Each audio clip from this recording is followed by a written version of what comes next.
The fault. We believe that all men are created equal. To the magnificent mosaic that is America. From radio beacon to radio beacon.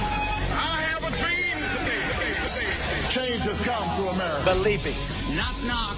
Who's there? It's a figment of your imagination. Randi Rhodes Show. Turn up your mind. It's Friday, you bastards. I don't talk about that now.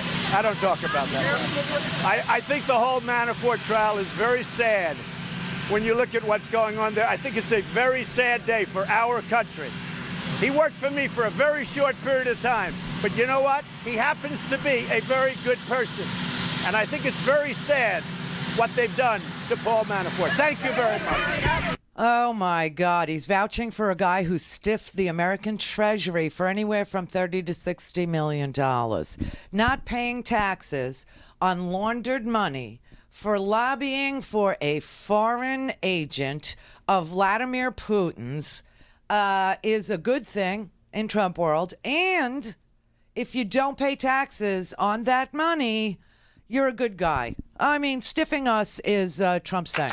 It's Trump's thing. That's what he'll tell you. You're good. You're good. He loves you. It's a very sad thing. Now, what's important about that is that right after he said that this morning, he's leaving. He's going back on vacation, right? He was on vacation for 11 days. Then, in case you can't tell the difference, he was actually working this week on what? We have no idea. Apparently revoking clearances of former intelligence community members. That's what he was working on, and sending Sarah out to say that he's got an enemies list, and if he doesn't like you, then he's going to revoke your clearance, is what he's doing. And of course, that is to chill free speech in America, so that people who have devoted their entire lives to protecting the United States of America can't then go after they retire and they're in semi-retirement to counsel, you know, the corporate world on how to protect your information that corporations collect on you, whether it be credit cards, whether it be, you know, voter registration roll. You know, they can't do it anymore because they're not. Anyway, wouldn't it be easier if he didn't?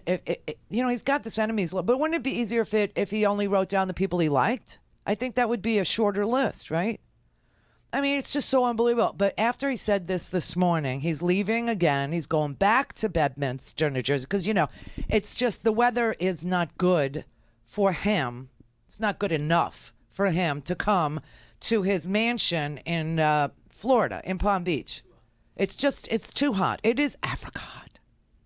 And you know what he thinks of Africa, right? So Mar-a-Lago is a shithole, and he won't be caught dead there during the summer months. He goes to New Jersey, to Bedminster. So this is what he was doing.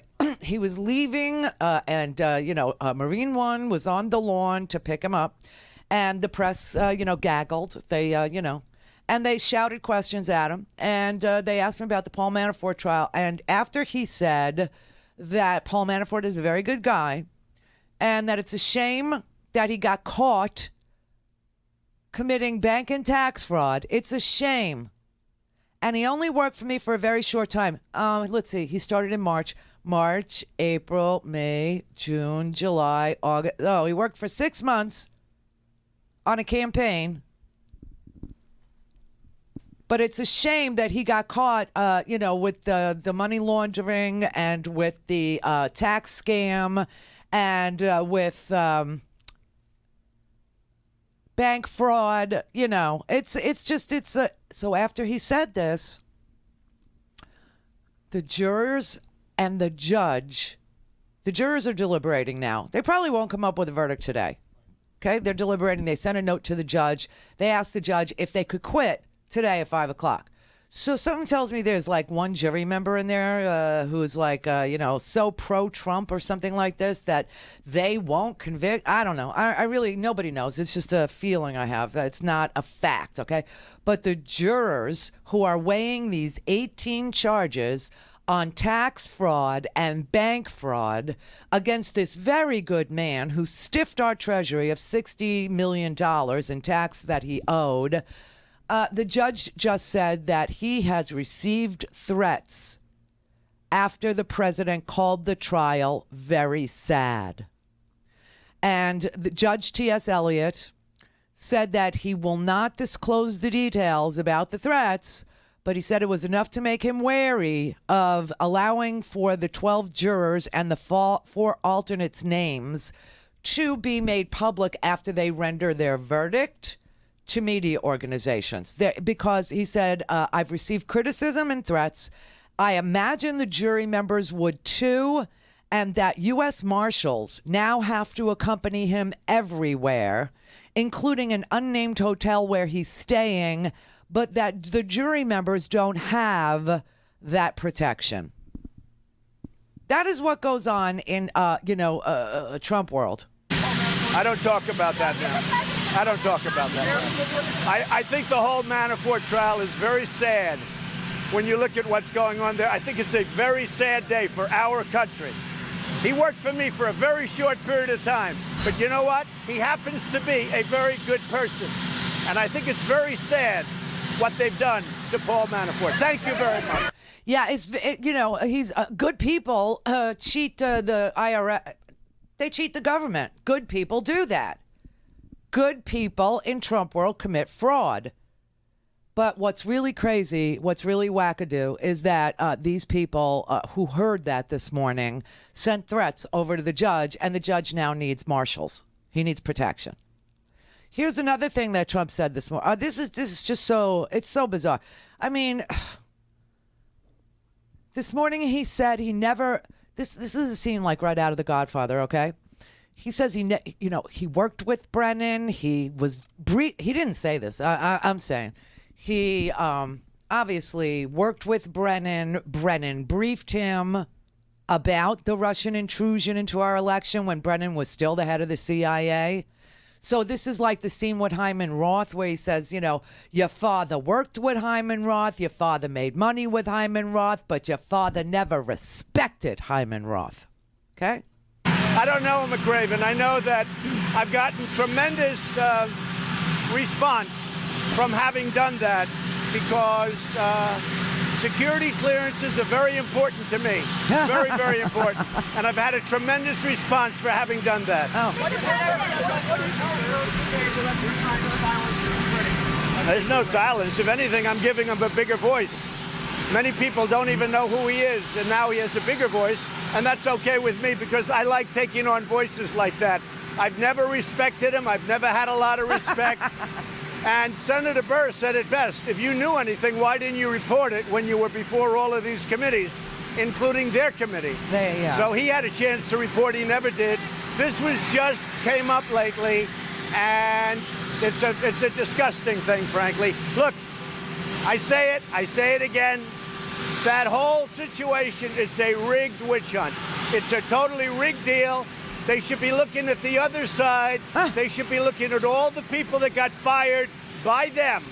All of the people that got fired, they should be looking at Bruce Orr and his wife Nellie for dealing with, by the way, indirectly Russians. Who? They should be looking at Steele. They should be looking at all these FBI guys who got fired and demoted. It's a really weird, it's not us. It is a rigged witch hunt. I've said it for a long time. Say it. I think Bruce Orr is a disgrace. I suspect I'll be taking it away very quickly. Who? I think that Bruce Orr is a disgrace with his wife Nellie. For him to be in the Justice Department and to be doing what he did, that is a disgrace. That is disqualifying for Mueller. And Mr. Mueller has a lot of conflicts also, directly yourself, so you know that. Mr. Mueller is highly conflicted. In fact, Comey is like his best friend. I could go into conflict after conflict. But sadly, Mr. Mueller is conflicted. But let him write his report. We did nothing. There's no collusion. But if he was doing an honest report, he'd write it on the other side. Because when you look at criminality and you look at problems, take a look at what they did, including colluding with the Russians, the other side. Why don't you go sit down, get sworn, and tell Mueller? Why are you telling the press? If you did nothing wrong, why are you so afraid to go and tell Robert Mueller? What is your deal? Bring the evidence. This is your Justice Department in the first place. If you wanted Jeff Sessions to look into Hillary Clinton's emails again, my God, he would look into Hillary's emails again. It's your freaking Justice Department. Task somebody to do it. I mean, why are you so afraid to go and sit down with Mueller and tell him I didn't do anything? My son did, right? But I didn't. I mean, I don't even understand. And who the hell? Bruce Orr. What is the Bruce Orr thing? He's going after Bruce Orr. And everybody's first question who doesn't watch faux news is, who? Who? And their second question should be, how does this man, Bruce Orr, who is a career anti-gang, anti-drug initiatives lawyer in the Justice Department, figure into the investigation of Donald Trump? How does Bruce Orr's security clearance even come up with this president? He is not on the Mueller team. He has nothing to do with Robert Mueller. He is a guy who is a career professional, spent his whole life as a lawyer in the Justice Department prosecuting the mafia. Oh, I get it now. Yeah, prosecuting the mafia and drug crimes of the mafia, organized crime. And he's an anti-gang guy. I thought we hated MS-13. He'd be your guy. He would be the one. He could go after him. And his wife, Nellie? I think Bruce Orr is a disgrace. And his wife, my God, how creepy is it for Donald Trump to look into where your family members work? Okay, so Nellie Orr, at one time in her life, worked at Fusion GPS. She doesn't work there anymore. I don't even know that's an American company that was hired by a Republican operative who wanted to do opposition research on Hillary Clinton for the Trump campaign. And after Trump became the nominee, that person stopped paying Fusion, and the Democrats were interested in what Fusion was finding having to do with Russian interference. And so a law firm continued to pay the American firm owned by Glenn Simpson, who has testified in front of the House Intelligence Committee. I have his testimony. It's, it's right here. This is Glenn Simpson's testimony. If I had, 4 hours, I could read it all to you. But as you can see, I've been through it and I've marked it up to clearly show that Glenn Simpson is an American who used to write for the Wall Street Journal. And I don't even understand. But all of a sudden, you got this conspiracy theory that's been hatched over at Faux News by Sean Hannity and, Laura Ingraham and these really crazy racist people who are saying it's Bruce Orr and Nellie Orr that did this. First of all, Bruce Orr, as I said, he is a lawyer in the Justice Department who has nothing to do with the Mueller investigation. He works on organized crime and drug enforcement on a task force from the Deputy Attorney General's office. That's where he did work. Now he works in the criminal division. This has nothing to do with Robert Mueller. So that's number one. Okay. It's so amazing. It's like he stands there and he says, lovely family you have there. Be ashamed if something happened to them. This is a very sick president. And of course, Bruce Orr is a fixation. He's a fixation among the wacky denizens of the murkiest parts of the darkest parts of the web, which is evidently where Fox News gets its news. From the murkiest, darkest parts of the web, from 8chan and 4chan and QAnon, which is a husband and wife team with a Patreon account. I mean, it's very sick. It's very sad. But that's who Bruce Orr is. So I'm not really sure why he's going to take away his security clearance, but I will tell you, this is dangerous. It's very dangerous. This is what a banana republic does. You know what this reminds me of? Okay, everybody harken back to Saddam Hussein when he first took over Iraq, and he didn't trust people in his own party, and he purged them, he called their names out, and then lined them up, took them all outside, and executed them. Oh! all things Randy at RandyRhodes.com. Go for launch. Speaking truth to power, The Randi Rhodes Show. Much of Giuliani's attack on Brennan involved the dossier compiled by the former British spy Christopher Steele that the administration has repeatedly asserted was what began the Russia investigation. It was not. Thank you. The Russia investigation began after the former Trump policy advisor, George Papadopoulos, told an Australian diplomat that the Russians had dirt on his then political opponent, Hillary Clinton. That information was passed on to intelligence officials. Giuliani calls that dossier laughable. For context, the research in the dossier includes 17 memos produced by the former spy Christopher Steele. They allege misconduct and a conspiracy between members of the Trump campaign and the Russian government during the 2016 election. Some assertions in the dossier have been confirmed. Other parts are unconfirmed. None of the dossier, to Fox News knowledge, has been disproven. Oh, my God. Do you hear the real stuff there on the Faux News station there? I mean, the dossier was not the reason why a FISA court warrant was issued. It is not the reason why the Russia investigation began. Trump was briefed on Russia's interference in the 2016 election, during the election, and he was briefed by Brennan. He was briefed by Comey. Remember, they had a meeting and all the intelligence people went to Trump Tower. They told him, and he was not surprised. Remember, and that was Comey. Comey was like, and January 6th, he was briefed again before he was sworn in.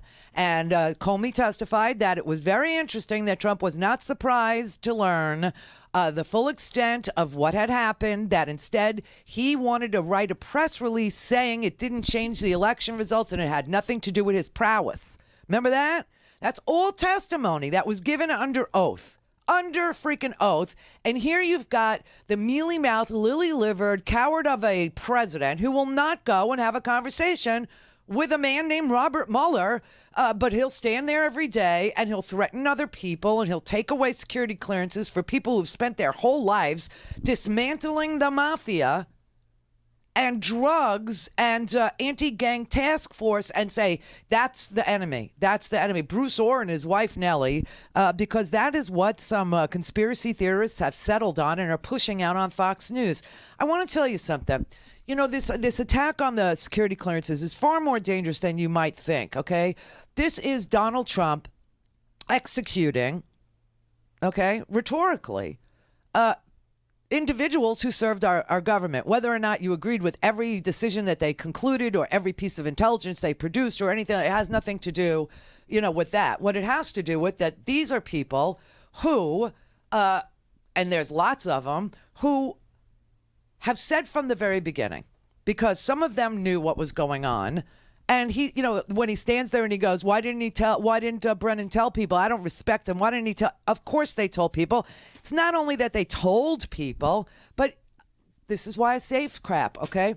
Do you remember during the campaign in 2016, there was a letter signed by 50 former national security officials that all signed their names to this letter saying that they will never, ever, could not, would not be political in any other case except this one, and that they will never vote for Donald Trump. Do you not remember this? Do you not remember on September 21st, 2016, that you had a statement by almost every former ambassador and senior State Department official in a separate letter signing on this letter saying that they had served the United States, they were career diplomats, they have never, ever taken political sides in any, they're diplomats, but that this man is unfit to serve and that they needed for this country to understand that they were joining together and putting out this statement to alert the voting public that he was a liar, he was unfit, that he was compromised, all that. And then on August 16th, yesterday, 2018, another statement came from the former senior intelligence officials saying this man is dangerous. He is literally dangerous. So we'll start with yesterday's and see if it comports with the previous statements that were put in newspapers across this country before we elected this guy. So yesterday's statement is very brief. It says, as former senior intelligence officials, we feel compelled to respond in the wake of the ill-considered and unprecedented remarks and actions by the White House regarding the removal of John Brennan's security clearances. We know John to be an enormously talented, capable, and patriotic individual who devoted his adult life to the service of this nation. Insinuations and allegations of wrongdoing on the part of Brennan while in office are baseless. Since leaving government service, John has chosen to speak out sharply regarding what he sees as threats to our national security. Some of the undersigned have done so as well. Others among us have elected to take a different course and be more circumspect in our public pronouncements. Regardless, we all agree that the president's action regarding John Brennan and the threats of similar action against other former officials has nothing to do with who should and should not hold security clearances, and everything to do with an attempt to stifle free speech. You don't have to agree with what John Brennan says. And again, not all of us do. To agree with his right to say it, subject to his obligation to protect classified information. We have never before seen the approval or removal of security clearances used as a political tool, as was done in this case. As individuals who have cherished and helped preserve the right of Americans to free speech, even when that right has been to criticize us, that signal is inappropriate and deeply regrettable. Decisions on security clearances should be based on national security concerns and not political views. And it's signed by George Tenet, former CIA director William Webster, Porter Goss. I remember when Porter Goss, how he became CIA director under George Bush was just laughable. I mean, he was CIA director for like 5 minutes from 2005 to like a little part of 2006, because Porter Goss's testimony at his confirmation hearing was, CIA director, I'm not even qualified to work at CIA. So it's interesting. We've had some doozies, but they're not going after their security clearance. Michael Hayden, the former director, Leon Panetta, former director, General Petraeus, former director, James Clapper, former DNI, John McLaughlin, former deputy CIA director, Stephen Capps, former deputy director CIA, Michael Morrell, deputy director CIA, Avril Haines, former deputy, and David Cohn, former deputy of the CIA. I mean, this is unbelievable. All right, so now let's go back, okay? This here is the letter that was published in 2016, signed by 50 former national security officials. And it goes like this. The undersigned individuals have all served in senior national security and or foreign policy positions in Republican administrations from Richard Nixon to George W. Bush. We have worked directly on national security issues with these Republican presidents and or their principal advisors during wartime and other periods of crisis through success and failure. We know the personal qualities required of a president of the United States. None of us will vote for Donald Trump. From a foreign policy perspective, Donald Trump is not qualified to be president and commander-in-chief. Indeed, we are convinced that he would be a dangerous president and would put at risk our country's national security and well-being. Most fundamentally, Mr. Trump lacks the character, values, and experience to be president. He weakens U.S. moral authority as the leader of the free world. He appears to lack basic knowledge about and belief in the U.S. Constitution, United States laws, United States institutions, including religious tolerance, freedom of the press, and an independent judiciary. In addition, Mr. Trump has demonstrated repeatedly that he has little understanding of America's vital national interests, its complex diplomatic challenges, its indispensable alliances, and the democratic values on which U.S. foreign policy must be based.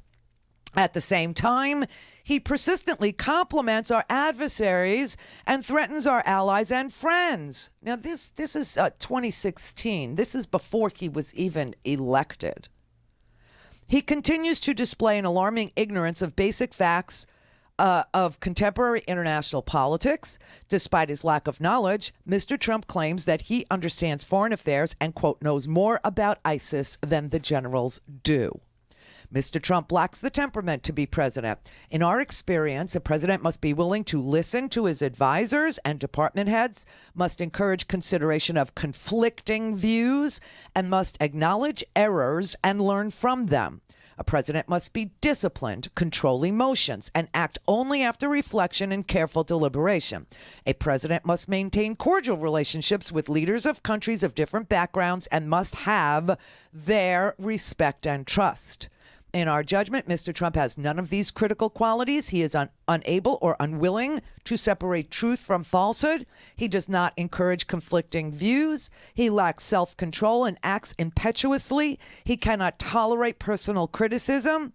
He has alarmed our closest allies with his erratic behavior. All of these are dangerous qualities in an individual who aspires to be president and commander-in-chief with command of the U.S. nuclear arsenal. We understand that many Americans are profoundly frustrated with the federal government and its inability to solve pressing domestic and international problems.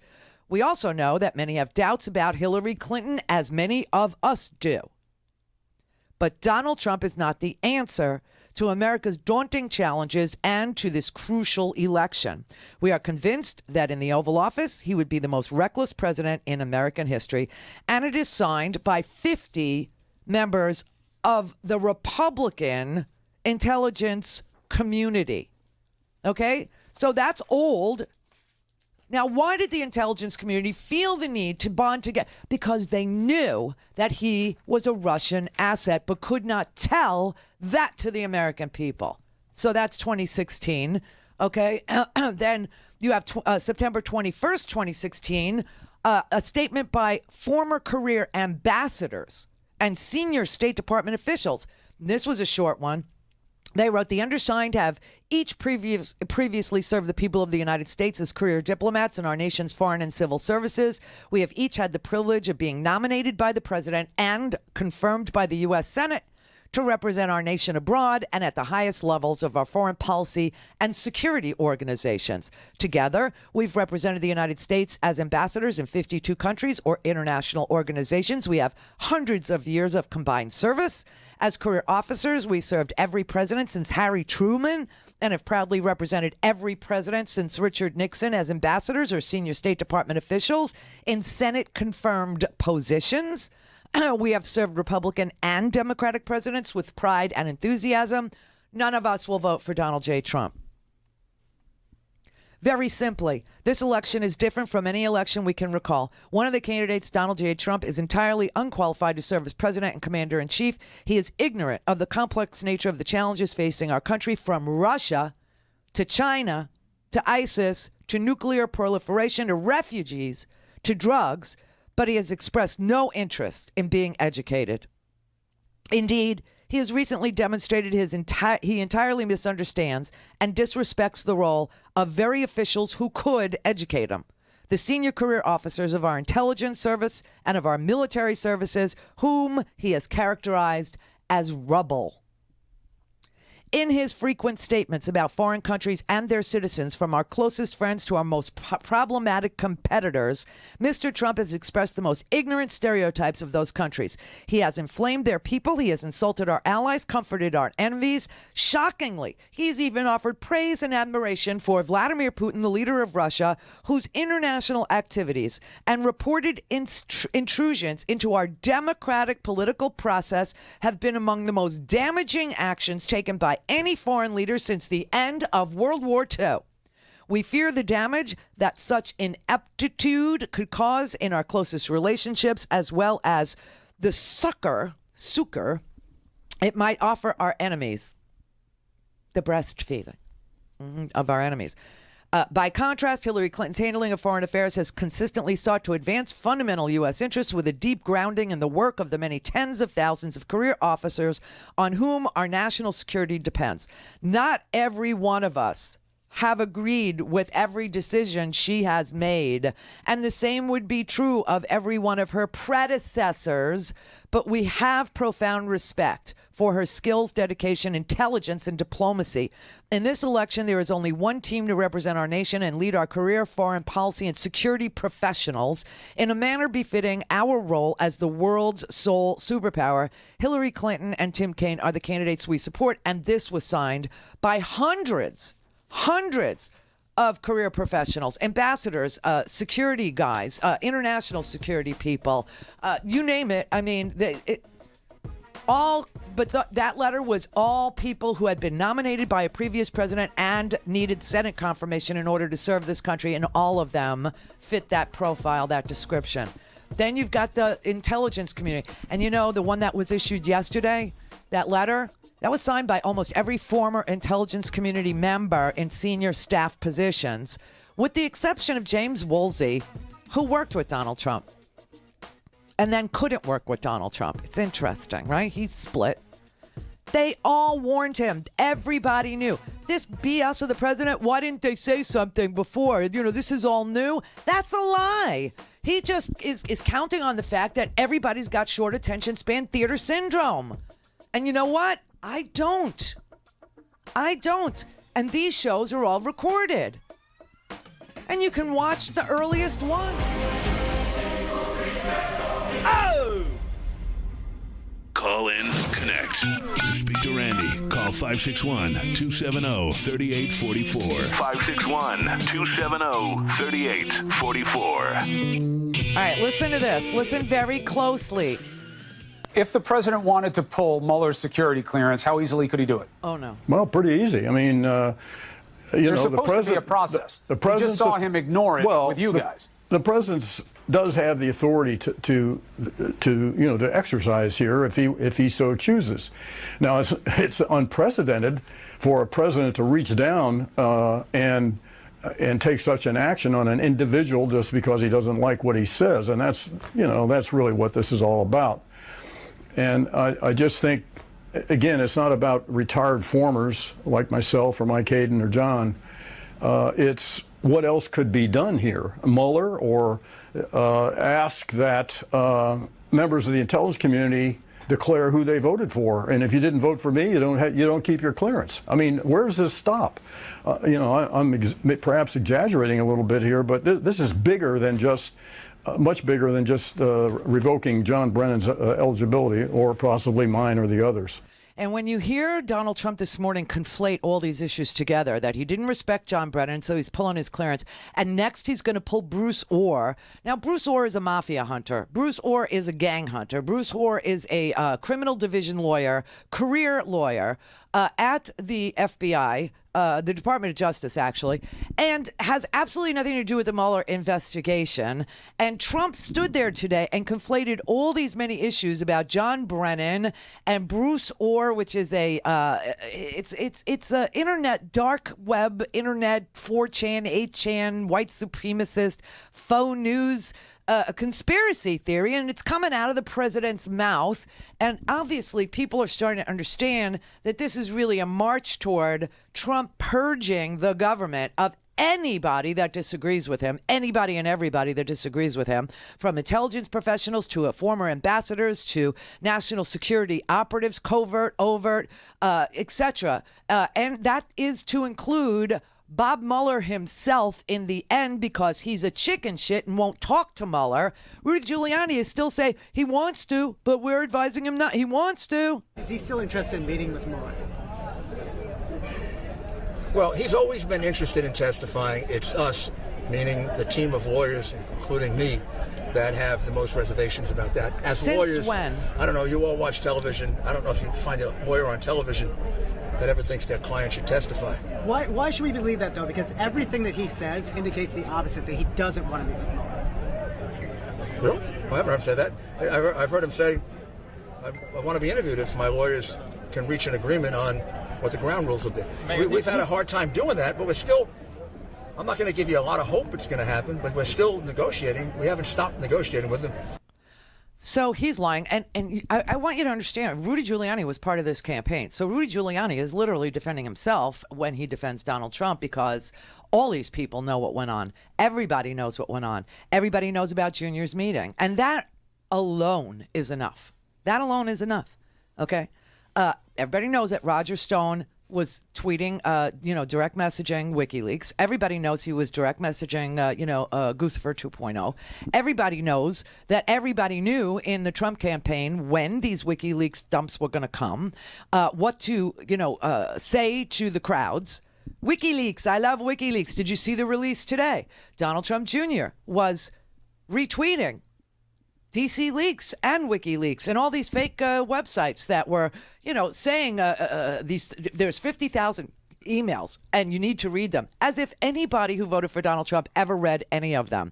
Because if you did, you would know all we got from Podesta was a great risotto recipe where the secret is pouring the broth in very, very slowly. That's the secret to his risotto, so that the risotto actually ingests at a proper rate the broth and plumps to its maximum plumpage, right? And Hillary's big crime, she didn't use a secure server. Donald Trump is not using a secure phone. Omarosa is running around the White House with a regular phone.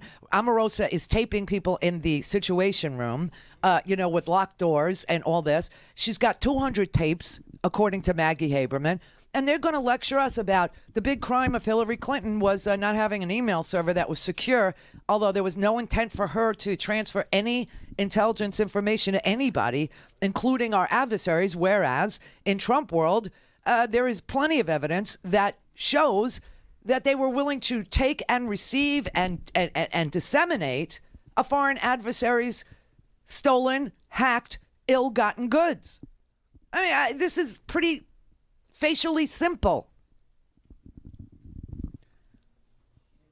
So I got to tell you, this is Trump being afraid. This is Trump being a coward.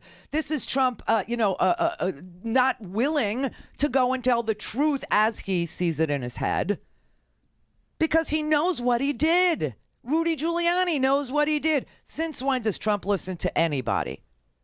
Don McGahn told him that the NDAs that he used in his private business were illegal under the Constitution for public employees to sign. And Trump said, I need for you to sign everybody to a non-disclosure agreement. And McGahn said, you can't do that, because once people leave government, they have the right to free speech. And the government is the only entity that guarantees free speech. And these people might want to tell a political story, and political speech is the most protected speech. You can't do this. So he made Don McGahn write something to protect himself, not to protect the Constitution or people's right to free speech. Oh, no. He made him write something. Now, this NDA that they all signed, the view is that they're unenforceable. They're not worth the paper they're written on, because if they were, they'd be illegal on their face. This is the president of the United States we have. By the way, I have the preliminary findings about the Trump campaign's effort to obtain incriminating information on Secretary Clinton from Russia at the Trump Tower meeting. That was released by the House Intelligence Committee, but only the Democrats. The Republicans would not sign off on this report. And yet in it are transcripts. In it is testimony from guys like Roger Stone. In it is the earliest stages of the investigation. Also, thank you for sending this to me. I think Robin M. sent this to me. This is Malcolm Nance's book, which I've been reading. And I got to tell you, at the very beginning of at the very beginning of the book, he talks about Roger Stone and how he was foreshadowing, everything that was to come, and how the intelligence community knew that the Russians were inside as early as 2015. And they told him. Let's take the narrow question first. What has the president done by the action today? People like me, I'm a former. I wasn't listed today, but what do you think you're going to do? Intimidate us? You're going to arrest me? You're going to send the FBI to my house? What do you think you did? Why would people like me stop speaking? I think the message, and I think General Clapper nailed it, is not about what the president did today. It is about the message that says if you're a political opponent, including someone who's involved in the Russia investigation, I will unilaterally use my power to try to silence you. I don't care, and I think nobody on that list cares about what the president did in terms of whether we speak or not. It's pretty freaking amazing, I got to tell you, that he's doing this. And yes, it's going to be a Saturday Night Massacre move, meaning the ultimate goal is to silence all critics from every walk of life who have served this nation. All of them are going to lose their free speech. All of them will lose, their ability to be consulted about Russian hacking, about Chinese, stealing of intellectual property, about anything. Because if he doesn't like you, then A, he won't talk to you, and B, he's going to, strike out against you in some ways to make you useless to his government. You know who does crap like this? Like I said, Saddam Hussein did crap like this when he first took over the Ba'ath Party in Iraq. He had this, I could show it to you. It's grainy video. But he actually had this meeting of all the Ba'ath Party senior officials, and he called out the ones he didn't like by name. He had them step out of the room, and when they stepped out of the room, they were lined up and they were executed by a firing squad. Now, if Trump could do that, I'm sure he would. The other person who does stuff like that is Vladimir Putin. If you speak up against Vladimir Putin, you're arrested and you're put in jail, and pictures of you are taken in your little cage to send a chill over all the other oligarchs so that they will never speak out against Vladimir Putin. Journalists who aren't oligarchs, who try to report on him, they are executed, they die. Anybody who defects and tries to cooperate with other intelligence agencies around the world to head off his invasion of unarmed nations, or his invasion of neighbors, or his annexing of, various ports that he wants, or his gassing of little children, or his, polonium attacks on former operators, or anybody that would report on the fact that he, used Novichok, which is just a Russian agent, only manufactured in Russia, against Sergei Skripal and his innocent daughter. They will be executed. Anybody that spoke up against Yanukovych was executed. I mean, this is what these people do. Kim Jong-un does it too. He'll take his own uncle outside and have him executed, even though he's part of the, the Kim Jong-un family and the communist regime, and, preserving, the Kim family. He will still kill you if he finds you inconvenient, or if he finds what you say or do to be suspect. They just kill you. They just extrajudicially kill you. So Donald Trump is doing it in this way. This is, and of course he's going to do it to Robert Mueller, to hobble him. That's why they've been playing this cat and mouse game with the testimony. Rudy's out there saying, oh, we're negotiating. I mean, the president wants to testify. He really, really does, but I won't let him. Since when does the president listen to anybody? He didn't listen to Don McGahn on the NDAs. He didn't listen to anybody about Russia. He didn't listen to the intelligence community about sanctions. He didn't listen to the intelligence community about the annexation of Crimea. He didn't listen to the intelligence community when they said, don't change the Republican platform and give Vladimir Putin, some sort of sucker, right? Don't do it. He did it. He did all these things.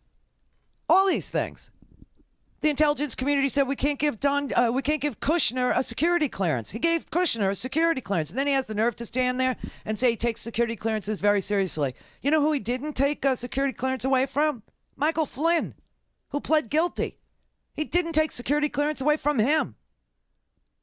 You got people in the White House like Rob Portman who still have security clearances, and Rob Portman had to leave because he beat his wife, and John Kelly was very upset about it and lied about when he found out that there were photos of these battered women. There was a black eye photo, and she showed it.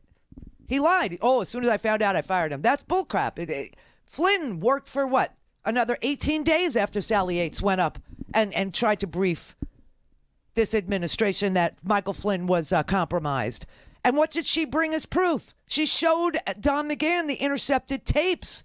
She showed Don McGahn emails. She showed Don McGahn text messages at the inaugural, for God's sake, telling Russia, oh, we can build this nuclear thing now because, the sanctions are coming off. I mean, this is a sick administration.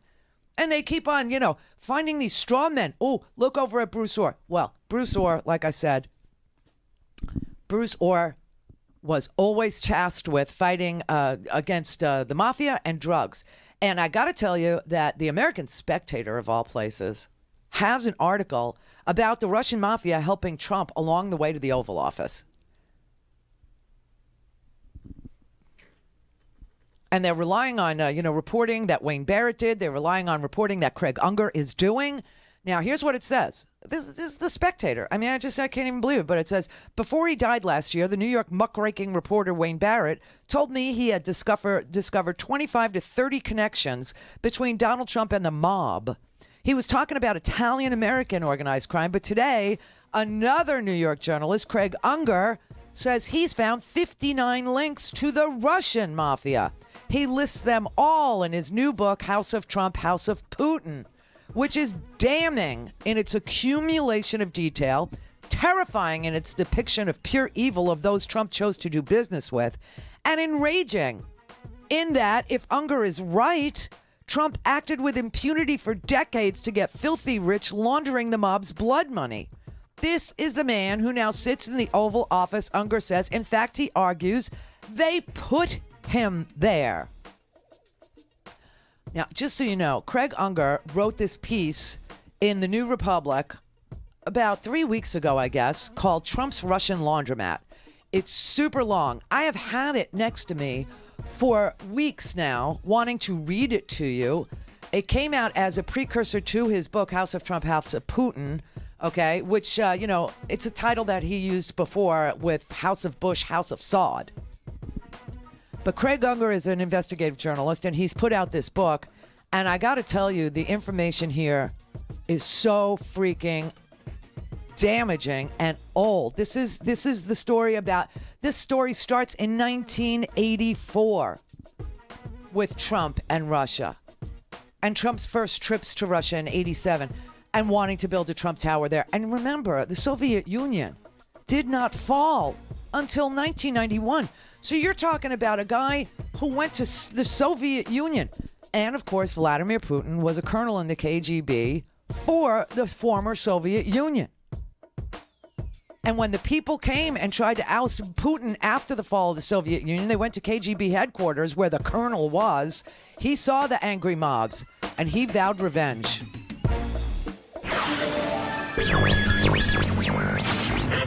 Mary had a little man. The fourth, we believe that all men are created equal. To the magnificent mosaic that is America. From radio beacon to radio beacon. I have a dream today. Change has come to America. Believe it. Knock, knock. Who's there? It's a figment of your imagination. Randi Rhodes Show. Turn up your mind. It's Friday, you bastard. The head of the Senate Intel Committee, Senator Richard Burr, pointed to Brennan's op-ed in the New York Times and replied, Director Brennan's recent statements purport to know as fact that the Trump campaign colluded with a foreign power. If Director Brennan's statement is based on intelligence he received while still leading the CIA, why didn't he include it in the intelligence community assessment released in 2017? If his statement is based on intelligence he has seen since leaving office, it constitutes an intelligence breach. If he has some other personal knowledge of or evidence of collusion, it should be disclosed to the special counsel, not to the New York Times. If, however, Director Brennan's statement is purely political and based on conjecture, the president has full authority to revoke his security clearance as head of the executive branch. So, Rick, Senator Burr there is referring to the op-ed that was posted in the New York Times, written by John Brennan yesterday, when he said that the president's claims of no collusion are, quote, hogwash. Does Senator Burr have a point here? No.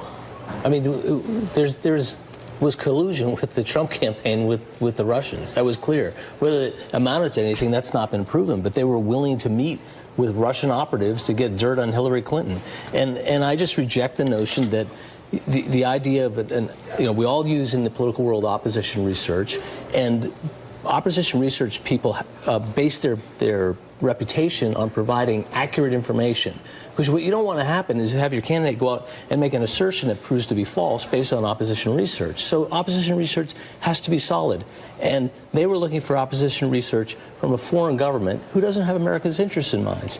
They were willing to coordinate with that group. They all knew it. That's collusion. Okay, so that's Rick Tyler, who was the consultant to Ted Cruz's campaign. Okay, he is a devout Republican. Okay, devout. He's like, he leads some institute for conservative thinking. I don't know. But anyway, here is the Senate report. I don't know what Burr is talking about because maybe he hasn't read it. Want to read just a little bit of it? Want to hear what it says? I think you do, because Burr is lying. This says, in its limited investigation so far, this is the Senate Judiciary Committee, the committee has found evidence of multiple contacts between the Trump campaign and Russian government officials, their intermediaries, including offers of assistance and purported overtures from Vladimir Putin, which warrant further investigation. The transcripts released today represent committee interviews with just 5 of the 8 participants in one such meeting, the June 9th, 2016 meeting between top Trump campaign officials and Russians offering incriminating information on the campaign's opponent. As discussed in more detail below, the Trump campaign accepted this offer of, quote, official documents and information that would incriminate Hillary Clinton, which was also described as, quote, part of Russia and its government support for Mr. Trump, end quote. Top campaign officials, Paul Manafort, Jared Kushner, and Donald Trump Jr. did not reject the offer of election assistance from a hostile foreign government, nor did they report this offer to law enforcement authorities. Instead, they attended the meeting. Afterwards, Donald Trump Jr. issued misleading statements with assistance from the White House that concealed the meeting's true purpose. This is the Senate. It's not the House. This is the Senate Intelligence Committee. This is the bipartisan report. Why does Richard Byrd say, well, why didn't he tell us? Of course, everybody told you. He said, we still do not know the full story about the June 9 meeting at Trump Tower, or more broadly, the degree to which the campaign cooperated or communicated with Russia. While Senate Judiciary has sought to conduct a robust and independent investigation, the lack of bipartisan agreement on what to investigate has limited the committee's examination of Russian interference in the 2016 election and who was involved. The committee's progress has also been hampered by the lack of cooperation from several key witnesses identified in the appendix that accompanies these findings. As a result, the committee has been unable to answer a number of questions regarding contacts between the Trump campaign and Russia. It goes on. It says the June 9 meeting demonstrated the campaign's willingness to accept Russia's assistance, and the subsequent misleading statements about the meeting indicated a willingness to deceive the public about contacts with Russia. Just over a month after the Trump campaign was told Russia had dirt on Hillary Clinton in the form of thousands of emails, Russian oligarch Aris Agalarov, who was a friend of the Trump family, offered the campaign, quote, information that would incriminate Hillary Clinton as part of Russia's ongoing support for then candidate Trump. This was not the first offer of assistance from Mr. Agalarov, who, with his son Emin, had partnered with Donald Trump's Miss Universe pageant in 2013 and explored building a Trump Tower Moscow with the Trump Organization that same year. The Agaralovs also offered in July 2015 to set up a meeting for candidate Trump with President Putin. And on the eve of Super Tuesday, sent an email offering Aris Agalarov support and that of many of his important Russian friends and colleagues, especially with reference to U.S.-Russia relations. When the Agaralovs reached out with another offer in June of 2016, the Trump campaign responded promptly. The campaign did not reject this offer, nor did anyone connected with the campaign report the offer to authorities. The Trump campaign expressed willingness to accept Russian assistance. On Friday, June 3rd, 2016, at 10:36 a.m., Donald Trump Jr. received an email with the subject line, Russia-Clinton-private and confidential. The email came from Rob Goldstone, a music publicist who represented Emin Agalarov and offered assistance from Russia via Trump's trusted friend, Aris Agalarov. Goldstone wrote, Here's the email. Good morning. Emin just called and asked me to contact you with something very interesting. The Crown Prosecutor of Russia met with Emin's father, Aris, this morning, and in their meeting offered to provide the Trump campaign with some official documents and information that would incriminate Hillary Clinton and her dealings with Russia and would be very helpful and useful to your father. This is obviously very high level and sensitive information, but is part of Russia and its government's support for Mr. Trump, helped along by Aris and Emin.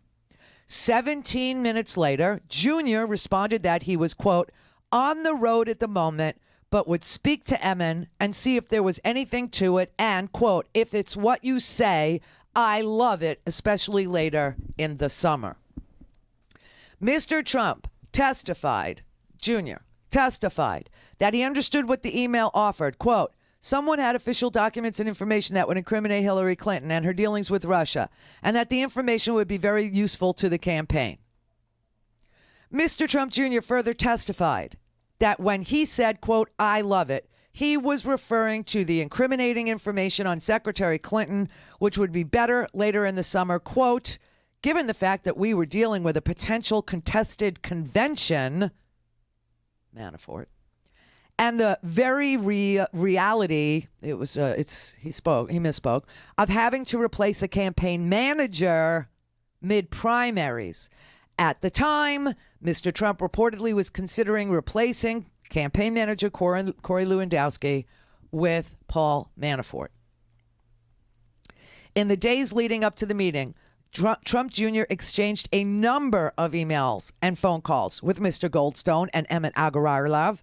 On Monday, June 6, 2016, Mr. Goldstone emailed Jr. and asked when he'd be available to talk with Emin Agalarov by phone about this, quote, Hillary info. Jr. responded, quote, Rob, could we speak now? Mr. Goldstone then told Jr. that Emin would call in 20 minutes. These are the emails.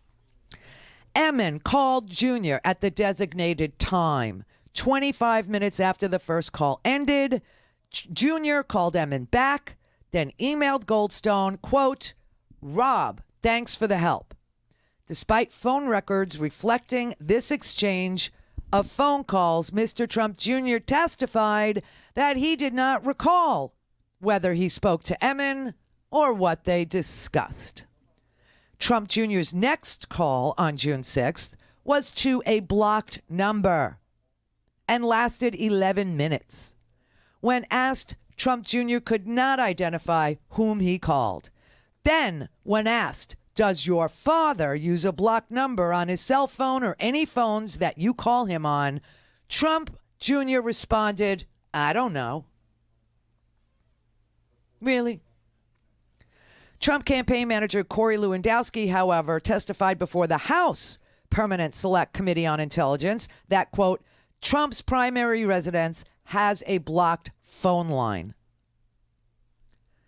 The next day, June 7th, Emin called Mr. Trump Jr. again. Less than 4 hours after the call, Mr. Goldstone emailed about scheduling, noting, quote, I believe you are aware of the meeting. In his interview with the committee, Mr. Goldstone clarified, quote, the aware here implies that Jr. was aware of what the meeting was about, indicating his belief that Emin had given Trump Jr. additional information about the meeting. Trump Jr. responded to Goldstone that the participants from the Trump campaign, quote, will likely be Paul Manafort, campaign boss, my brother-in-law, Jared, and me. Trump Jr. testified that he forwarded the entire email exchange to Paul Manafort and Jared Kushner, but he can't recall ever discussing the meeting with them. That same night, candidate Trump announced that he would be giving, quote, a major speech the following Monday, 4 days after the June 9 meeting, where, quote, we're going to be discussing all of the things that have taken place with Clinton. I think you're going to find it very informative and very, very interesting. Trump Jr. testified under oath that he had no idea why his father announced he would have very interesting information on Secretary Clinton. Trump Jr. said that, quote, he never discussed the meeting with his father at all and that he didn't know whether anyone else did. When the June 9th meeting did not turn out as expected, Trump campaign officials became agitated, very frustrated, and instantly lost interest. This is what they testified to. The meeting at which the Russians were to share negative information on Secretary Clinton went forward as scheduled on June 9th, 2016. When it became clear that the Trump campaign would not receive the type of incriminating information that it might have been expecting, the Trump campaign officials became, quote, very frustrated and, quote, instantly lost interest. In addition to meeting with Goldstone on June 9th, Jr., Paul Manafort, and Jared Kushner met with the following individuals. Natalia Veselnitskaya, a former Russian state prosecutor whose clients have included a military unit founded by Russia's top intelligence agency, the FSB, Russian oligarchs Aris Agrarlov, Pachir and Denis Katsev, who, by the way, are the owners of Prevezon, who Natalia was representing in front of against Preet Bharara in court until Trump became president, fired Preet Bharara and hired an outside person to come inside and settle that case, which had $230 million as, being fraudulently transferred away from Bill Browder. And they settled it for $6 million. Okay? But that's who Denis Katsev is. Although Ms. Veselnitskaya told the committee that she was a private attorney, she recently admitted in a media interview that she is an informant for the Russian government and that, quote, since 2013, I have been actively communicating with the office of the Russian prosecutor general Yuri Chaika. Mr. Goldstone also testified that Emin had told him before the meeting that Ms. Veselnitskaya was, quote, a well-connected Russian attorney and explained to the committee that he understood this to mean that Ms. Veselnitskaya was connected to the Russian government. Also, Rinat Akhmetshin, a, quote, media consultant and lobbyist sometimes, who, quote, has a history of working for close allies of President Vladimir Putin. Mr. Akhmetshin attended the meeting at the invitation of Natalia Veselnitskaya. Trump Jr. did not recall that Akhmetshin was at the meeting, but Mr. Kavaladze remembered Mr. Akhmetshin because Mr. Akhmetshin wore pink jeans with holes in the knees and a hot pink T-shirt.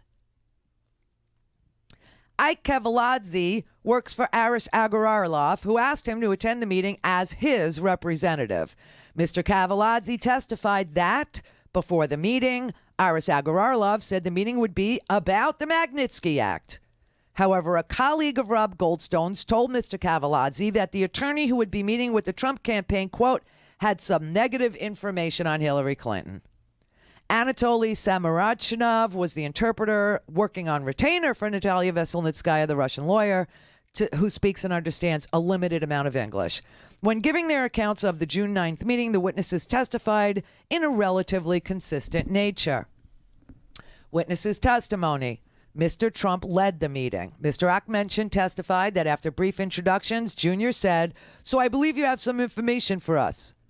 Ms. Veselnitskaya offered information about a Russian tax fraud scheme involving the Ziff brothers' investments and a British investor named Bill Browder, claiming they were donating some of his money to the Democratic National Committee or the Clinton campaign. Okay, that has since been proven to be untrue. Bill Browder has never given a nickel. Bill Browder isn't an American citizen. He's a British citizen, and he hasn't given a dime to anybody in American politics ever. Okay. Mr. Kavaladze, Ms. Veselnitskaya, and Mr. Akhmetshin testified that Trump Jr. requested additional information. According to Mr. Akhmetshin, Trump Jr. asked, so can you show us how does this money go to Hillary? And specifically requested any proof or paperwork. Veselnitskaya stated that when she was asked if she had specific documentary evidence of Bill Browder giving money to Hillary Clinton, she said, no, I don't. That's not my issue. Her issue was sanctions. Other participants said that Trump Jr. and other campaign officials appeared, quote, somewhat agitated, infuriated, and very frustrated, and instantly lost interest. Ms. Veselnitskaya and Mr. Akhmetshin then raised the Magnitsky Act, the law that authorizes the U.S. to impose sanctions on Russians who have committed human rights violations against individuals trying to expose illegal activity by the Russian government. At the Trump Tower meeting, Ms. Veselnitskaya lobbied to overturn those sanctions. She said, quote, how unfair it was and how unfair sanctions were and how, as a result, it was unfair that children who would otherwise be have the opportunity to be adopted by Americans would not be. Mr. Kushner was very frustrated and questioned, quote, why are we here and why are we listening to that Magnitsky Act story? Trump Jr. then ended the meeting by saying that they could revisit their concerns after the election. Mr. Akhmetshin testified, quote, I remember at the end, Jr. said, come back, see us again when we win.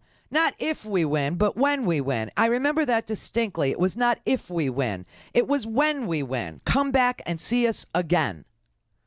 Shortly after the election, Aris Agalarov took him up on this offer. On November 28th, Rob Goldstone emailed Mr. Trump's assistant, passing on a message then from Mr. Agalarov seeking a follow-up meeting on the topic, which Mr. Trump's assistant, I'm guessing this is Hope Hicks, forwarded to Steve Bannon.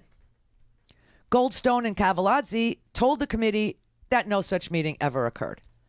According to media reports, Ms. Veselnitskaya brought to the Trump Tower meeting a set of talking points that, quote, closely followed a document that Russian prosecutor Yuri Chaika's office had written and given to an American congressman 2 months earlier.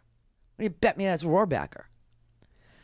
Suggesting coordination between Ms. Veselnitskaya and Yuri Chaika, while various participants said that Veselnitskaya had documents before or at the meeting that she may have left behind for the Trump campaign.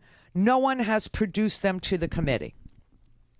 2 hours after the meeting, Trump Jr. placed another call to a blocked phone number, which lasted 3 minutes. 5 days later, on June 14th, 2016, the Washington Post and others reported that hackers working for the Russian government had infiltrated the DNC's computer system and gained access to all email and chat traffic on its network. That same day, Mr. Goldstone sent an email with the subject line, quote, breaking news, to Mr. Cavallazzi and Emin Aralagov and attached the image of an article titled, quote, Russian hackers stole Dems Trump files, firm says. Mr. Goldstone wrote, quote, top story right now. Seems weird based on our Trump meeting last week with the Russian lawyers, etc. About 10 minutes later, Mr. Cavallazzi responded, very interesting. During his interview with the committee, Mr. Goldstone explained that, quote, what I found very weird was that I had set up a meeting with Don Jr. about allegedly Russia and information and damaging information and the DNC. And this was reporting on Russians and Democrats. This is what I found eerily weird. Mr. Cavallazzi described his reply to that email as a polite response. Neither expressed surprise in their email with the breaking news. Mr. Goldstone also told the committee that he discussed the news with Emin Agalarov, but he could not recall everything in that conversation. 1 day later, June 15th, 2016, an online persona called Guccifer 2.0, who reportedly is, quote, an officer of Russia's Military Intelligence Directorate, GRU, began publicly releasing the hacked emails from the DNC. The Trump campaign did not acknowledge the June 9th meeting to obtain information about from Russia that could harm Secretary Clinton's campaign until June of 2017. That's when reporters broke the story of the Trump Tower meeting. Even then, Donald Jr. and the White House crafted misleading statements that concealed their purpose for taking the meeting. 4 months before news of the June 9th meeting broke, Trump Jr. denied that he had participated in any meetings with any Russians related to the campaign. Quote, Did I meet with people that were Russians? I'm sure I did, but none that were set up. None that I can think of at the moment, and certainly none that I was representing the campaign in any way, shape, or form. When asked whether he had ever discussed government policies related to Russia, Trump Jr. responded, 100% no. Then, in June 2017, when Donald Trump Jr. and his lawyers discovered that Jr.'s false statements were going to be contradicted in the press, Trump Organization lawyers took steps to coordinate the press statements of the meeting of the participants. With drafting assistance from the White House, Jr. also issued misleading statements that initially concealed the Trump campaign's true purpose for accepting the meeting, and that was to gain damaging information on Secretary Clinton from Russia. By early 2017, Trump Organization attorney Alan Garten and outside counsel Alan Fuertes knew that the press had learned about the June 9th meeting, 2016. Upon discovering the press was planning to report on this meeting, Mr. Garten called Rob Goldstone to ask him what he remembered from the meeting and for contact information for the Russian lawyer Natalia Veselnitskaya and the Agararlov's representative Ike Kavaladze. Mr. Goldstone testified that he also told the Trump attorneys about the Agararlov's involvement in setting up the meeting. After speaking with the Trump lawyers, Mr. Goldstone emailed Emin Agararlov, writing, quote, "The meeting I set up in June with Trump campaign for your father, for that Russian attorney and her colleagues, causing massive problems." He elaborated, "I have today been interviewed by attorneys for the second time about it. They are concerned because it links Don Jr. to officials from Russia, which he has always denied meeting. I have told them what I know. I am really not happy being put in this situation with federal attorneys investigating, etc." In response, Emin Agararlov asked Mr. Goldstone to strategize with Mr. Kavaladze about what to reveal about the June 9th meeting. After news of the meeting broke, Mr. Goldstone re-engaged with the Trump lawyers on how to address the press reports. He told them he had spoken to the Washington Post and said, "I did not reveal who had requested the meeting or any other details." Mr. Fuertes responded that he would write something for Goldstone to use, since, quote, "even your helpful quote was not clearly stated by the Washington Post." Mr. Fuertes then said Goldstone a draft statement, which Mr. Goldstone described as, quote, "ludicrous," because it sounded like an across-the-board endorsement of Trump Jr.'s account of the meeting, as opposed to what the meeting was really about and stating the facts. On July 8th, 2017, the New York Times broke the story of the June 9th Trump Tower meeting. When the Times asked Donald Trump Jr. for comment before publication, Mr. Trump provided the following statement, quote, "It was a short introductory meeting. I asked Jared and Paul to stop by." Well, you know that they were told 3 days in advance that there was going to be a meeting, right? By email. "We primarily discussed a program about the adoption of Russian children that was active and popular with American families years ago and was since ended by the Russian government. But it was not a campaign issue at the time, and so there was no follow-up. I asked to attend the meeting by an acquaintance, but was not told to name the person I would be meeting with beforehand." This statement, which was drafted with help from President Trump and White House Press Secretary Hope Hicks, quote, omitted the fact that the Trump's campaign purpose for attending the meeting was to obtain incriminating information on Hillary Clinton. The next day, July 9th, 2017, a year later, the New York Times presented Trump Jr. with evidence that the campaign had accepted the meeting because it had been promised damaging information on Secretary Clinton, and only then did Trump Jr. modify his story and issue a new statement.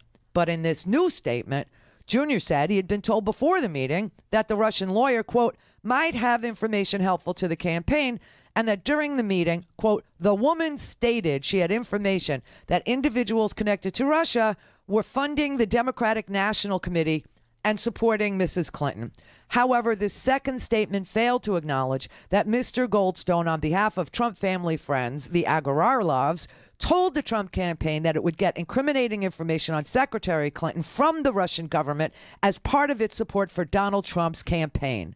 Nor did the new statement acknowledge that Trump Jr. had forwarded Jared Kushner and Mr. Manafort the entire email exchange on June 3rd, which notified them of the purpose of the meeting.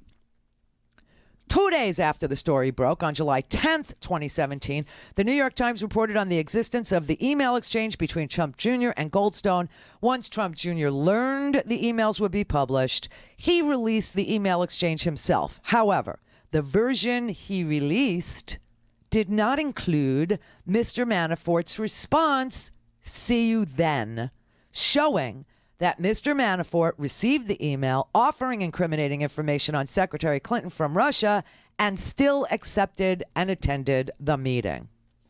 I could go on. There's some testimony in here that took place on August 1st. The White House confirmed that the president weighed in and offered suggestions, and did doctor this statement, blah, blah. This goes on for like another 40 pages. And this is only about Junior's false testimony to the House Senate Judiciary Committee. This is only about his false testimony to the House Intelligence Committee. This is only about the emails he said he was releasing, which were not the complete emails and doctored and didn't include Manafort's response. This was also, this also includes Hope Hicks and the president, interfering in the response to Trump Jr.'s perjured testimony that he gave. So, I mean, come on. And I started this because what is Richard Burr talking about? What is he talking about? I don't know what he's talking about, but, the Senate has known for a very long time. The intelligence, community started briefing, in June of 2016 that they saw interference in the election by Russians specifically, that they knew that CrowdStrike had reported to them that the DNC was hacked, and that they knew that it was done by Russians. So I don't know why everybody's lying so hard. I don't know what the... you have all these mealy-mouthed little namby-pamby Republicans who are just so afraid of this upcoming election and that they'll lose their majority, which means they'll lose their chairmanships of all these committees, and that these committees will end up in the hands of Democrats. Like Dianne Feinstein would be the head of the Intelligence Committee. Yeah. And in the House, Adam Schiff would be the head of the House Intelligence Committee, and he'd have subpoena power. And the House Judiciary Committee would go to Jerry Nadler instead of Bob Goodlatte, whose own son wants him out of Congress. Bob Goodlatte from Virginia, his son is, writing op-eds that his father is a dirty politician and that his father is browbeating these witnesses, and his father knows the truth and won't tell the truth, and that his father needs to go. Yeah, that's his own son. And then Donald Trump Sr. has just shoved his son, given his son up by tweeting, "I didn't know about the meeting. Junior did. I mean, it's so sick. This is such a sick crew. And it's all mob stuff. Where you may really love Tommy.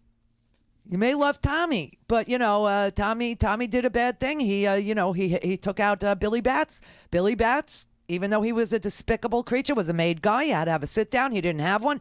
And so they lured him in. They said, "You're going to be a made man today." And at the actual, celebration, they shot him in the head. And there was nothing they could do about it. Well, that's what Donald Trump is doing to his own son. That's what Bob Goodlatte's son is doing to his own father. This is crazy. This is just absolute nuts. But that's mafia stuff. It's all mafia. So it goes back to this Orr guy, okay? Orr guy is a mafia hunter. And, it's going to be just like Goodfellas, where they said, "I told her not to make a call from the house. I told her not to make a call." What does she do? She picks up the phone and calls from the house. Turns out they'd been on me since 1984. Do you know what I mean? Our DOJ has known about Donald Trump's connections to Italian mob, and then they've known about his connections to the Russian mafia for a very long time. And his candidacy sort of played right into what they... Oh! This is the Randi Rhodes Show. To speak with Randi, dial 561-270-3844. That's 561-270-3844. Okay, so this is Craig Unger. I have been looking. I mean, I can find him on Twitter, but he doesn't have direct messages. So I can't reach out to him and ask him to come on the show. But I want Craig Unger. Anybody listening knows Craig Unger. Anybody knows how to contact Craig Unger, or has an insight. We've tried his publisher because he's got this book, House of Trump, House of Putin. Whoever your PR guy is, terrible, just terrible. But this is Craig Unger talking about what he knows about Donald Trump's ties to Russia. I went back to the beginning, and Donald Trump has said he had zero contacts with Russia. I think he was off by at least 59 people, and that's how many people I found who were intermediaries between him and Russia going back to the 80s. And it started off, this is really a great intelligence operation, and it started off as a money laundering operation in 1984 when a man with the Russian mafia met with Donald Trump in Trump Towers. It was this newly glitzy building, and he just came in with $6 million and said, I'll buy 5 condos. That's the equivalent of $15 million today. Mm-hmm. That event was typical of at least 1,300 such purchases of Trump properties in that they were all cash and they were bought by anonymous shell companies. And Trump has been doing this for many, many years. And if you look at it, he's completely indebted to Russia. They own him. He was $4 billion in debt at one point, $4 billion after his Atlantic City overexpansion, and the Russian mafia came to his aid. The Russian mafia came to his aid. So he's had this very long, established 30-year relationship with Russia since before the fall of the Soviet Union, which means Vladimir Putin was a colonel in the KGB under the former Soviet Union. And Vladimir Putin, as I said, became Vladimir Putin because when the Soviet Union fell, the angry mobs in the streets of Russia, the ordinary citizens, stormed the KGB building. And Vladimir Putin was in that building. And Vladimir Putin was calling Russian headquarters. He was calling a superior. He was calling the president or the whatever. And no one would pick up the phone. And Vladimir Putin was confronted by the ordinary citizens of Russia who had it with the KGB wiretapping them and blackmailing them and the secret police and all of the jailing of people that would speak out against their own government. And they went and they attacked Vladimir Putin. Vladimir Putin stood there that day and swore revenge. And he started running for office, okay, after the Soviet Union fell. And he started rigging elections, and he started all that stuff, and that's how Vladimir Putin got to be Vladimir Putin. And Trump has known Vladimir Putin and has known the Soviet oligarchs forever. One is, I think a lot of the compromise is just hiding in plain sight. I mean, they bought him, they own him. He would not have had a successful business career. America's not going to elect someone who's $4 billion in debt. In addition, I interviewed General Oleg Kalugin, who was head of counterintelligence for the KGB. And when I talked about the Russian mafia, he said, oh, that's just another branch of the KGB. It's part of Russian intelligence. So consider this for a minute. You have all these Russian mobsters who are buying condos from him. Some of them are located in Trump Tower. This goes on and off for over 30 years. I documented it all in my book.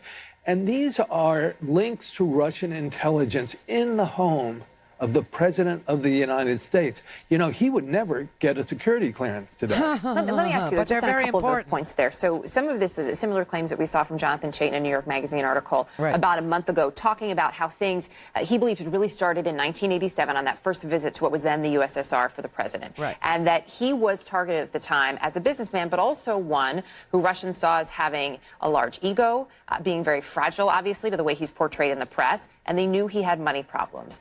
It seems so simple, though. Even given all of that, Was he really targeted back in the 80s as someone who could eventually, I mean, what was it about that profile that tells you this is a person who's going to end up at 1600 Pennsylvania Avenue? Right. Well, initially when they targeted him, I don't think they saw him as a presidential candidate. I mean, this was for money laundering, but they gradually groomed him. And you see when he made his first trip to Russia, that was initiated by the Soviets. This is before the fall of the Soviet Union. And the ambassador to the UN, Dubinin, just went up to Trump Tower with his daughter. They invited him to Russia and said, why don't you build the Trump Tower in Moscow? They brought him over there. That trip was booked by Intourist, which was a Soviet tourist agency tied to the KGB. General Kalugin told me he believed Trump had fun with lots of women in 1987 in Russia, and the Soviets had compromise dating back to then. And when Trump came back here, he immediately started to run for president. He took out full-page ads in the New York Times, the Boston Globe, the Washington Post, promoting a foreign policy that is very... It sounds an awful lot like what the Russians wanted then and want now. Isn't that interesting? Because remember, Vladimir Putin's whole thing, this is why it's important that you understand that Vladimir Putin was a colonel in the KGB and that the Soviet Union fell and that he became, somebody that the people, stormed the Bastille basically and pulled him out of the KGB building. And there he was standing there facing all these angry Russians and out of business and not an operator anymore and couldn't do any of the dirty stuff that he was doing. And so then he saw that, oligarchs were being formed under Yeltsin. I mean, Yeltsin was a dirty guy. And that all the money was going to a couple of people. And so he ingratiated himself with these people. And as soon as he got elected to a couple of, he actually started to focus on like a single oligarch, and he would jail that single oligarch. Why did he do that? He did that so that he could put the oligarch in a cage, a jail, and show that on TV and scare the bejesus out of the other oligarchs that Yeltsin had created and tell these other oligarchs that the Soviet Union is falling. I'm going to be back in business.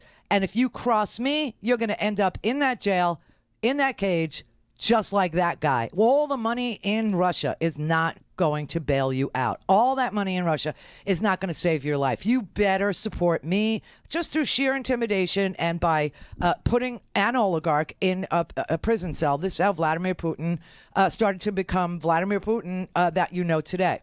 Now, the reason why it's important to understand Vladimir Putin wants the old Soviet Union back is to know that Vladimir Putin loved the old Soviet Union. He loved it.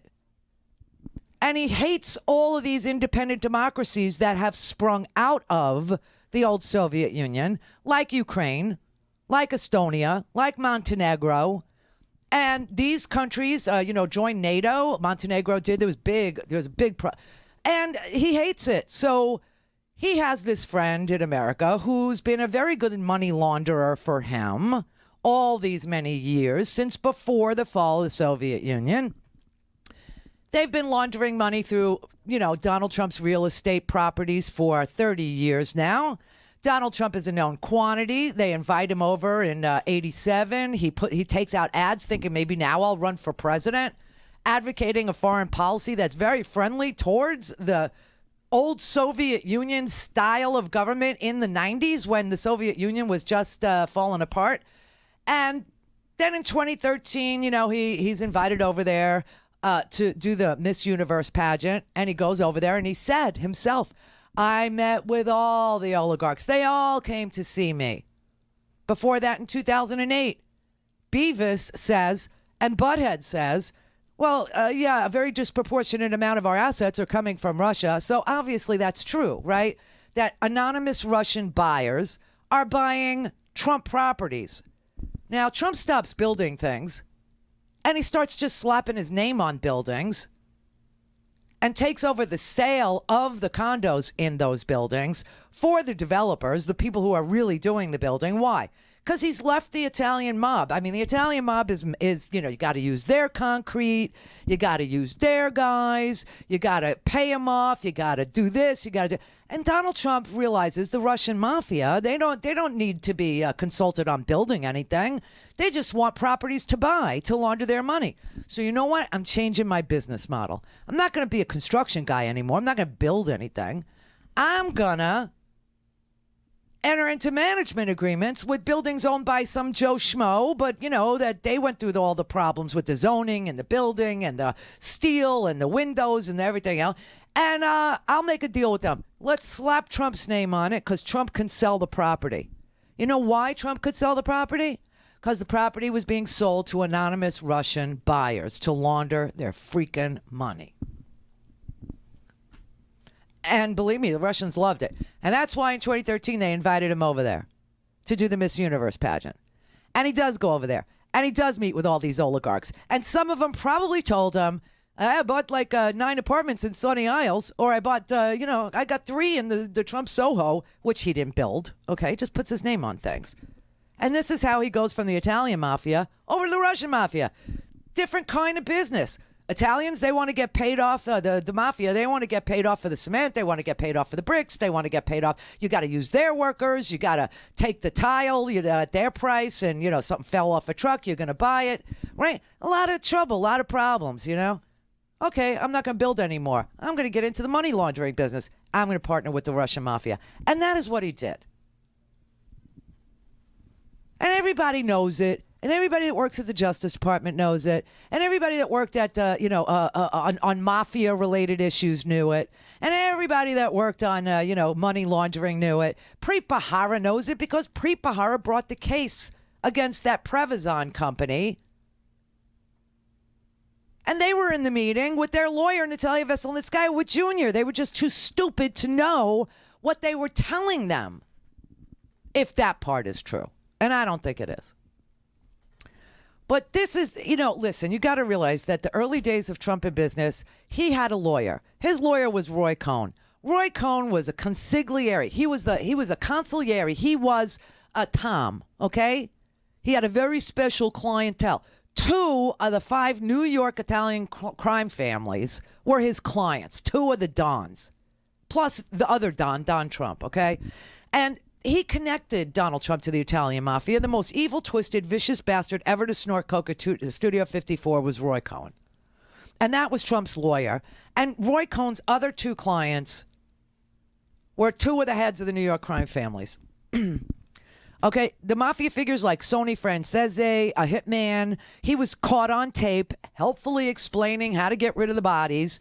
He said, dismember the guy in the kiddie pool, because all the blood. And then burn the kiddie pool. He said, cook body parts in a microwave. He said, stuff parts, the small parts in the garbage disposal, and be patient. Be patient, he said.